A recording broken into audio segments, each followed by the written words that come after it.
வெண்கல குரலால் பாடி நம்மளை மயக்கினாரே சீர்காழி கோவிந்தராஜன். அவர் என்ன பண்ணுவார் அப்படின்னா, எல்லா சபாக்கள்லையும் வந்து தமிழில் தான் கீர்த்தனைகளை பாடினார்.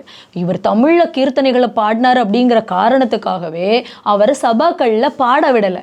அந்த உரிமை அவருக்கு மறுக்கப்பட்டது அப்படிங்கிறது உங்களுக்கு தெரியுமா? இதுதான் நிஜம்.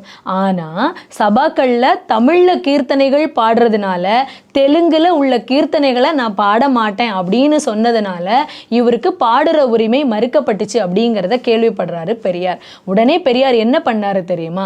அவர் பேசக்கூடிய எல்லா மேடைகள்லையும், அதுவும் குறிப்பா அந்த ஆள் என்ன பண்ணுவார் அப்படின்னா, கடவுளே கிடையாது, கடவுளை நம்பாதீங்க, தமிழ்நாட்டில் ஒரு சிறந்த கடவுள் மறுப்பாளரை சொல்லுங்க அப்படின்னு சொன்னாலே நம்முடைய முதல்ல நினைவுக்கு வரக்கூடியது தந்தை பெரியார் தான். அப்பேற்பட்ட தந்தை பெரியார் வந்து என்ன பண்ணார் அப்படின்னா, கழுத்துல உத்தராட்ச கொட்டை, நெத்தியில விபூதி பட்டை அப்படின்னு இருக்கக்கூடிய சீர்காழி கோவிந்தராஜனை கூப்பிட்டு, இனிமேல் என்னுடைய எல்லா மேடைகள்லையும் உன்னுடைய பக்தி பாடல்களை நீ பாடுற, உன்னுடைய பக்தி பாடல்களை நீ பாடி முடிச்சதுக்கு அப்புறம் தான் நான் பேசுறேன் அப்படின்னு சொல்லி மிகவும் ஊக்குவிச்சாரு. இது இப்படியே போச்சுதுன்னா இது வேற மாதிரியான தாக்கத்தை ஏற்படுத்தும் அப்படின்னு பயந்து அந்த கூட்டம் என்ன பண்ணுச்சு, மறுபடியும் சீர்காழி கோவிந்தராஜன் அவர்களை அழைத்து நீங்க தமிழ்லையே கீர்த்தனைகளை பாடுங்க அப்படின்னு சபாக்கள்ல அவருக்கு அனுமதி கொடுக்க ஆரம்பிச்சது. தன்மானத்தை விட தமிழனின் மானம்தான் பெரிது அப்படின்னு இந்த உலகத்துக்கே உணர்த்தின ஒரு புரட்சியாளர் யாரு அப்படின்னு சொன்னா அது தந்தை பெரியார்.